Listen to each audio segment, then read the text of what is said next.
காலை நேர பிரதான செய்திகள். செய்திகளின் ஊடாக நர்மதா சிறில் முதலில் தலைப்பு செய்திகள். எரிபொருள் நிலைய உரிமையாளர்கள் மீது பாயப்போகும் சட்டம். 4 பேரை பலி கொண்ட வீரவில பேருந்து விபத்துக்கு புகைதான் காரணமா? வளைகுடா நாடுகளின் எரிசக்தி துறையை முழுமையாக அளிப்போம், ஈரான் பகிரங்க மிரட்டல். இனி விரிவான செய்திகள்.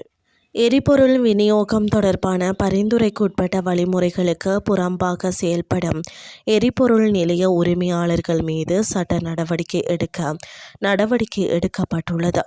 தொடர்புடைய தகவல்களை வழங்குவதற்காக இலங்கை பெட்ரோலிய கூட்டுத்தாபனம் சிறப்பு தொலைபேசி எண்களை ஏற்படுத்தியுள்ளதாக அரசாங்க தகவல் திணைக்களம் வெளியிட்டுள்ள அறிக்கையில் தெரிவிக்கப்பட்டுள்ளது. அதன்படி பொதுமக்கள் தொடர்புடைய தகவல்களை பின்வரும் எண்களுக்கு வழங்குமாறு கேட்டுக்கொள்ளப்படுகிறார்கள். தொலைபேசி எண்கள் 0112106767, 0117296130. திசமகாராம வீரவில வீதியில் துருசவன பகுதிக்கு அருகில் 2 இலங்கை போக்குவரத்து சபை பேருந்துகள் நேற்று நேருக்கு நேர் மோதி விபத்துக்குள்ளானதில் 4 உயிரிழந்தனர். இந்த விபத்தில் சுமார் 40 பேர் காயமடைந்ததாக தெரிவிக்கப்படுகிறது. இந்த நிலையில் அருகிலுள்ள வயல் ஒன்றில் எரிக்கப்பட்ட வைக்கோல் கயிற்றிலிருந்து வெளியேறிய அடர்ந்த புகையே இந்த விபத்துக்கு முக்கிய காரணமாக அமைந்திருக்கலாம் என சந்தேகிக்கப்படுகிறது.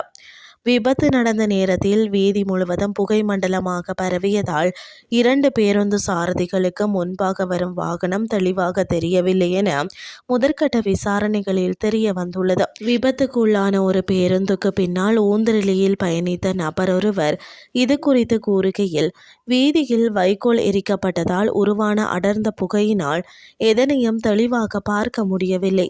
இந்த நிலைமையே 2 பேருந்துகளுக்கு மோதிக்கொள்ள காரணமாக அமைந்தது என தெரிவித்துள்ளார். இனி வெளிநாட்டு செய்திகள். ஈரானின் எரிசக்தி உள்கட்டமைப்புகள் மீண்டும் தாக்கப்பட்டால் அண்டை வளைகுடா நாடுகளின் எண்ணெய் மற்றும் எரிவாயு தொழில்துறையை முழுமையாக அழித்து விடுவோம் என இஸ்லாமிய புரட்சிகர காவல் படை எச்சரித்துள்ளது.